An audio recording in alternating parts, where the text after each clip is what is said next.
اللهم صل على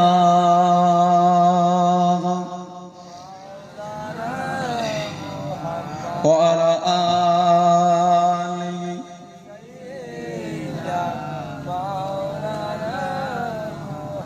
كلمة شريف لا إله إلا الله لا إله إلا الله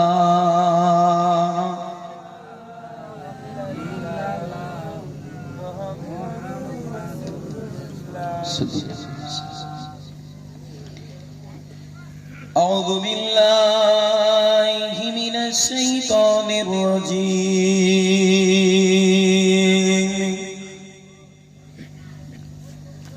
بسم الله الرحمن الرحيم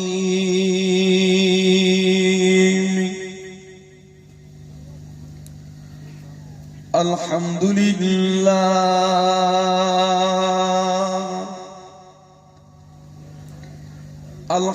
لله نحمده ونستعينه ونستغفره ونعوذ بالله من شرور أنفسنا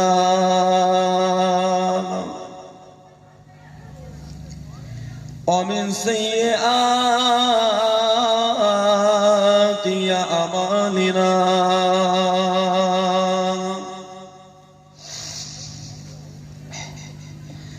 من يهده الله فلا مضل له ومن يضلله فلا هادي له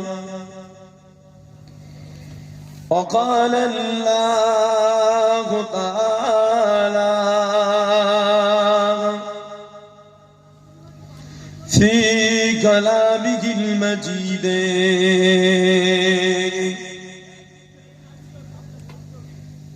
إن يوم الفصل كان ميقاتا يوم ينفخ في الصور فتأتون أفواجا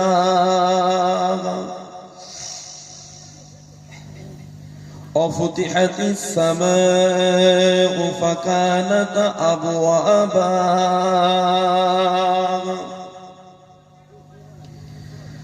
وسيرت الجبال فكانت سرابا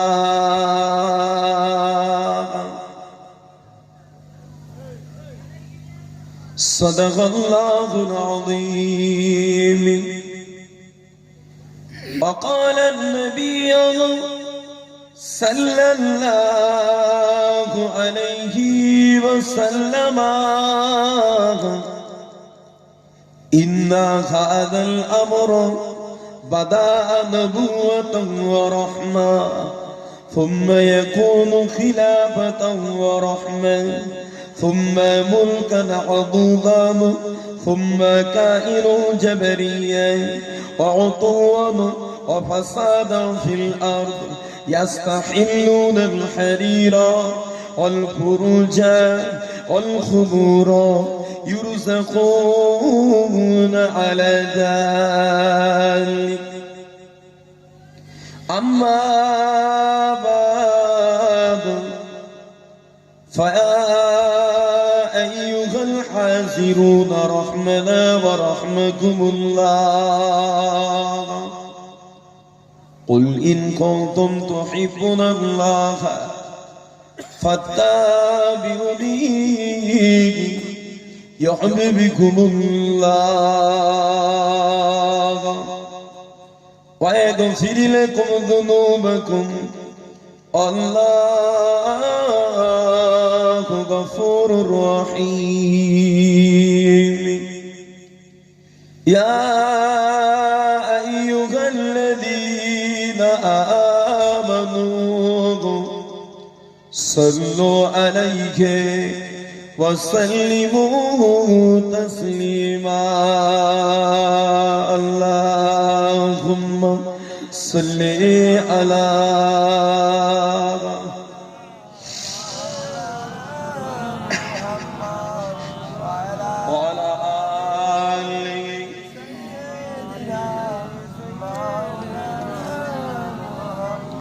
আসমানের মালিক যে আল্লাহ, জমিনের মালিক সেই আল্লাহ। আসমানের মালিক যে আল্লাহ, জমিনের মালিক সেই আল্লাহ।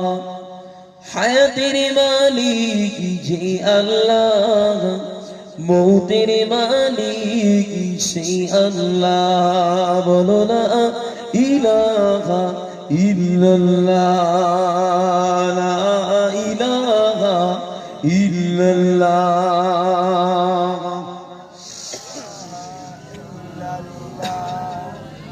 লা ইলাহা ইল্লাল্লাহ। মহব্বতে পড়েন, আওয়াজ করে পড়েন, লা ইলাহা ইল্লাল্লাহ মুহাম্মাদুর রাসূলুল্লাহ। আল্লাহুম্মা সাল্লি আলা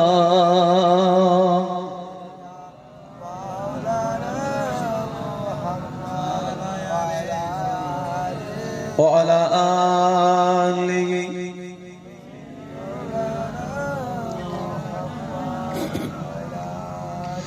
আমি যদি হতাম মদিনার বুলবুলি, আমি যদি হতাম যে আর বাড়াবাড়ি নয়। তবে বা কটা কথা একটু আপনাদের বলি, যে জামানায় আমরা আছি এই জামানাকে কি জামানা বলে? চটপট জবাব দাও। শেষ জামানা, আখিরি জামানা। এই জামানা সম্পর্কে আল্লাহ নবী, দয়ার নবী বলেছেন, বাবা সাহাবারা বাদিরু বিল আমালি কাতিতাইল লাইল। আল্লাহ নবী বলেছে ঘুটঘুটে অন্ধকার রাত্রি সাদৃশ্য। এই ট্যাবলেট ওখানে কি তোদের সামনে গিয়ে বস। আল্লাহ নবী জানিয়েছে বাবারা ঘুটঘুটে অন্ধকার সাদৃশ্য ফিতনা পতিত হওয়ার পূর্বে নেক আমলের দিকে আগিয়ে যা। কে বলে? একটু কথা বলে। কে বলে এটা? মুস্তাফা বলে। কেন বলে না? আল্লাহ নবী এই জন্য বলে, দয়ার নবী এই জন্য বলে, ঘুটঘুটে আধারের ন্যায় ফিতনা আসার আগে ইবাদতে লাগো। আল্লাহ নবী এই জন্য বলেছেন যে ফিতনা এমন একটা জিনিস, ফিতনা এসে গেলে বান্দার ঈমান আমলে আর কাজ হবে না। কিসে হবে না? কথা বলেন। ঈমান আমলে আর কাজ হবে না। বলবেন হুজুর কেন কাজ হবে না? ফিতনা কেমন? আমি একটা ছোট্ট করে আপনাদের বুঝাবো, ছোট্ট করে একটু বুঝাবো।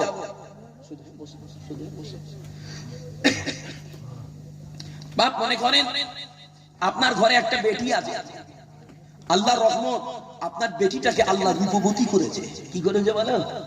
রূপবতী, দেখতে শুনতে ভালো করেছে। খুব কষ্ট করে মেহনত করে বেটিটাকে আপনি বড় করেছেন আল্লাহর দয়ায়, আল্লাহর রহমতে।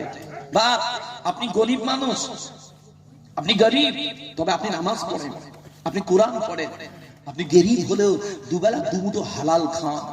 বাপ আপনার বেটিটা দেখতে ভালো হওয়ার কারণে বেটিটা ফুটে উঠলো, বড় হয়ে গেল। খবর নিয়ে দেখা যাবে আপনার ঘরে তেতলা বাড়ির কিছু খরিদ্দার আপনার কাছে এসে লাইন দিয়ে বলবে, ভাই আপনার বেটিটাকে আমাকে দিবি, আমার অমুক ছেলের সঙ্গে বিয়ে দেবো, আমি তোকে কথা দিচ্ছি নিজের মেয়ের মতো করে রাখবো। এরা হয় না? হয় না সমাজে? যে হয়। বাপ আপনি গরিব মানুষ দেখছেন, আহারে আমার মেয়ের নসিবটা ভালো, এটা ধনী পরিবারে কাজ হবে। আপনি আল্লাহর রহমতে রাজি হয়ে গেলেন, বিয়ে দিলেন। বিয়ে দেওয়ার পরে আপনি খবর পাচ্ছেন যে ছেলেটার হাতে আপনার বেটিটাকে তুলে দিয়েছেন, ও বেটাটা পাকা হারামখোর, সুদের ব্যবসাদার। কিসের ব্যবসাদার? সুদের। বলে আপনি ওই বেটির বাড়ি যেতে পারবেন? গেলেও খেতে পারবে না, খেলে বেটি শুনবে। এটা আপনার জন্য ফিতনা। এই এক লুকমা খানা বেটির বাড়ি না খেলে বেটিও শুনবে না, আর এক লুকমা খানা খেলে আপনার ইবাদতও কবুল হবে না। বা এই ফিতনা। এই ফিতনা, এরম হাজারো ফিতনা গজাবে। এমনিতে একটা হাদিস শরীফে দেখছিলাম বাপ, যে সম্ভবত আবু দাউদ শরীফের হাদিস, মুস্তাফা জানিয়েছে আখিরি জামানায় এমন একটা সময় হবে, মসজিদ ভর্তি মুসল্লি হবে, সবাই নামাজে দাঁড়াবে, কি সুন্দর লাগবে, মসজিদটা চাকচিক্য হবে, মাগার একটারও নামাজ কবুল হবে না। কেন? ফিতনার জামানা হবে, একটার নামাজ কবুল হবে না। কেন হবে না? এই জন্য হবে না, সকলের ভিতরে হারাম ঢুকে যাবে। হারাম এমন একটা কঠিন চিজ, এক কঠিন জিনিস, বা এক লুকমা হারাম খেলে 40 দিনের ইবাদত গায়েব হয়ে যাবে।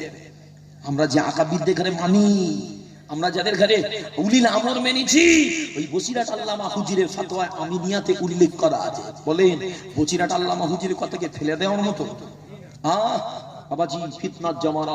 মুস্তাফা আরো বলেছে, ইউসবিহুর রাজুলু মুমিনান ওয়া ইউমসি কাফিরান ওয়া ইউমসি মুমিনান ওয়া ইউসবিহু কাফিরান। আল্লাহর নবী বলে, ওই জামানায় সকালে ঈমান আনবে তো সন্ধ্যাবেলা বেঈমান হবে, আবার সন্ধ্যাবেলা বেঈমান হবে তো সকালবেলা ঈমান আনবে।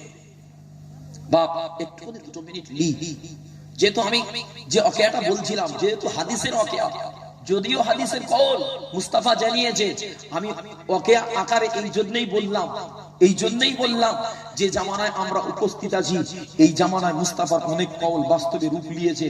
যে অতএব জামানার মানুষের হালের দিকে তাকিয়ে আমি বলতে বাধ্য হইছি, বাপ সতর্ক হন, না হলে কিন্তু না জানি কখন কি ঘটে যায়।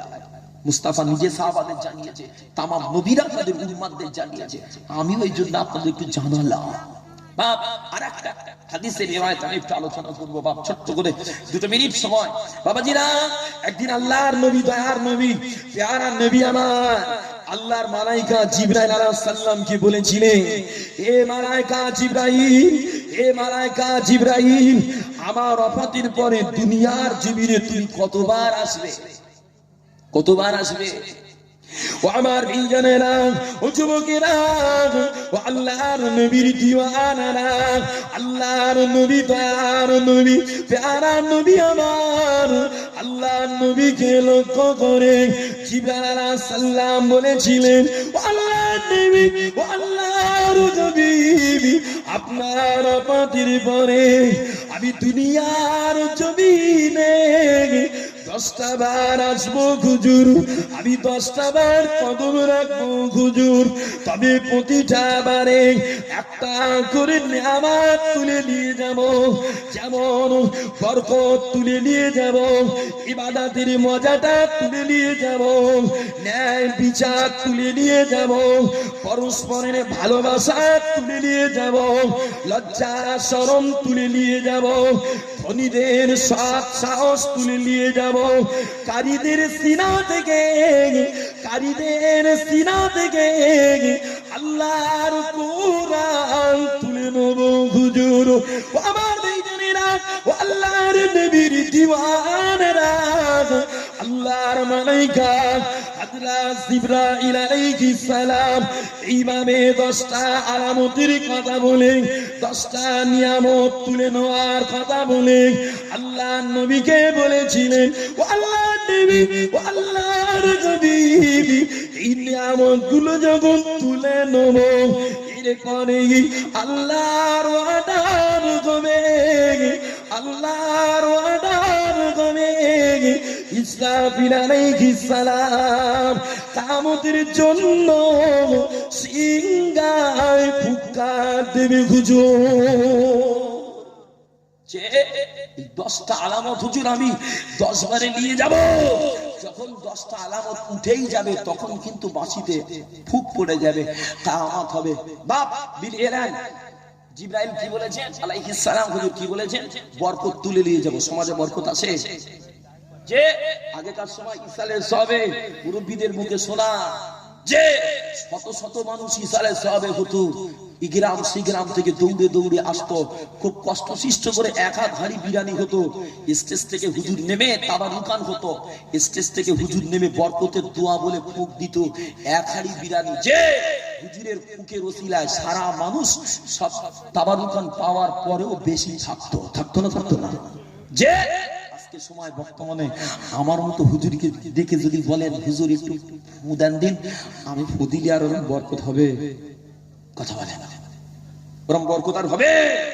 বরকত শেষ, লজ্জা শরম উঠে গেছে। আগেই বলেছি রাস্তার মাজায় রাস্তার ধারে লেডি কুত্তার মতন ছেলে আর মেয়ে মুখের মধ্যে মুখ পুড়ে দিচ্ছে, কোনো কিচ্ছু মনে হয় না, কুত্তা হেরে গেছে এদের থেকে।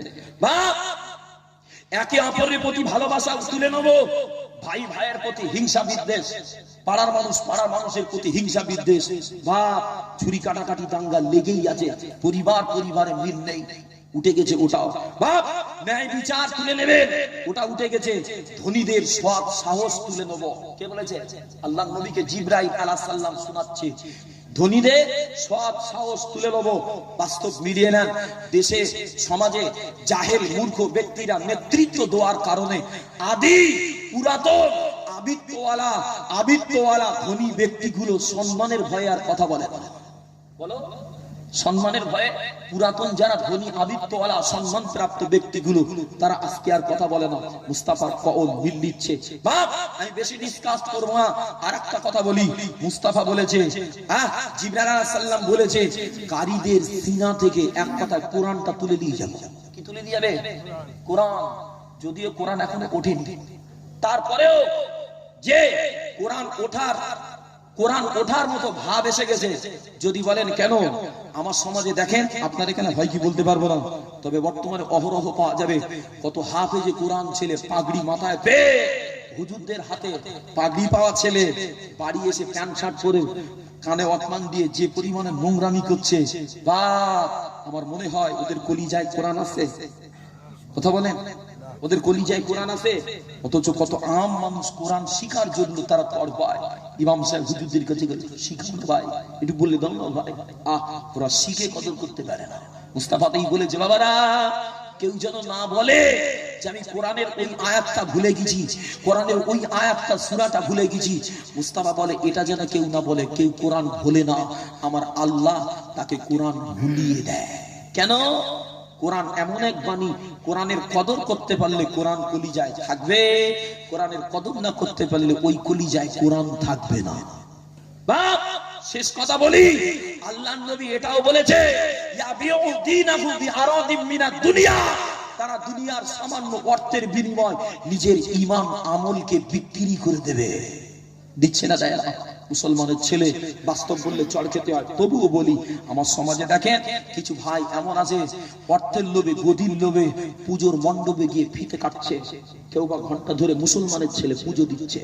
দেখেছেন না? দেখেন যে মুস্তাফার কওল বাস্তবে রূপ নিচ্ছে, ইয়াবিউ দীনাহু বিআরাদিম মিনাদ দুনিয়া, তারা দুনিয়ার সামান্য অর্থের বিনিময়ে ঈমান আমলকে বিসর্জন দেবে। কষ্ট লেন না, পূজার চেষ্টা করেন। এই সেই জামানা। যদি আল্লাহ পেতে চান, যদি আখিরাতে নাজাতের আশা থাকে, বলি যায় একটা দাবি আপনাদের কাছে করে যাব, পেটটাকে একটু ব্রেক মারেন, জবানটাকে একটু ব্রেক মারেন। হুটপাট করে পেলেন আর কোমরের সুতো ঢিলা করে দিয়ে গুপগাপ সাঁটিয়ে দিলেন, এমনটা না। দাওয়াত করলেই খেতে হবে, এমনটা না। দেখবে ও দাওয়াতকারী ব্যক্তিটা ফাসিক না ঈমানওয়ালা। যে কেন বসিরাট আল্লামা হুজুর পরিষ্কার লিখেছে, ফাসিক ব্যক্তির দাওয়াত কবুল না করা ভালো। যে ভালো করে বুঝবে, ভালো করে বুঝবে, প্রকাশ্যে যে গুনাহ করতে পারে সে আরেকজনকে গুনাহ করাতে পারে। পারে না? পারে না? কথা বলে না? যে গুনাহ করতে পারে সে আপনাকে গুনাহ করাতে পারে, আর যে নিজে গুনাহ থেকে বাঁচতে চায় অপরকেও বাঁচাতে চায়। যে নিজে সারাদিন দাড়ি চাচ্ছে, যে নিজে সারাদিন নামাজ ছেড়ে ঘুরপাক খাচ্ছে, যে নিজে হারামের সঙ্গে যুক্ত আছে, সে হুজুর পেয়ে স্বাভাবিক হাউমাউ করে বলে, হুজুর এক গাল দাও। যে ওরে যদি বলে হারামের ব্যবসাটা বন্ধ কর, তোর গোশ খাওয়াতে হবে না, এক গ্লাস পানি দিবি, আমি খুশি হয়ে যাব, হতে হবে না। নেড়া বেলতলায় যাবে না, যে নেড়া বেলতলায় যাবে না। আখিরি জামানা, আমি আপনাদের ঘরে করজোরে বলবো, জবানটাকে মারেন, জবানটাকে মারেন। এক মুঠো খান, এক বেলা খান, হালাল খান, হালাল খান, হালাল খান, মেহনত করে খান। বাপ ঈমান আমল যদি বাঁচিয়ে রাখতে চান, না হলে আখিরি জামানা মুস্তাফার কওল বলেছি, মসজিদে মুসল্লি হবে, দাড়িওয়ালা বেড়ে যাবে, টুপিওয়ালা বেড়ে যাবে, ঘরে ঘরে কোরআনের রোল চলবে, কিন্তু কলিজায় মহাব্বত থাকবে না, সব লৌকিকতায় ছেয়ে যাবে। কি বলেন? হজ করে এসেছে হাজি বলবে বলে, লোকে আমার হাজি খারাপ বলবে বলে দাড়িটা রেখেছে, জুব্বাটা পরেছে, অথচ জুব্বা আর দাড়ি লাগিয়ে ব্যবসায় প্রচুর পরিমাণে ভেজাল চলছে। যে লোকে বললেই বলে আমি একটা হাজি মানুষ, হ্যাঁ দাড়ি টুপি রেখে এরকম একটা কাজ করতে পারি, বলো সব লেবে হয়ে যাবে, লেবে। আল্লাহ পাক আমাকে আপনাকে হেফাজত করেন, বলেন আল্লাহুম্মা আমিন, বলেন আল্লাহুম্মা আমিন। মুক্তাসার বিদায় দেব, বিদায় মুহূর্তে প্যারা হাবিবের সাথে দয়ার নবী নূর নবীর সাথে হৃদয় ভরা একটা বার সালাত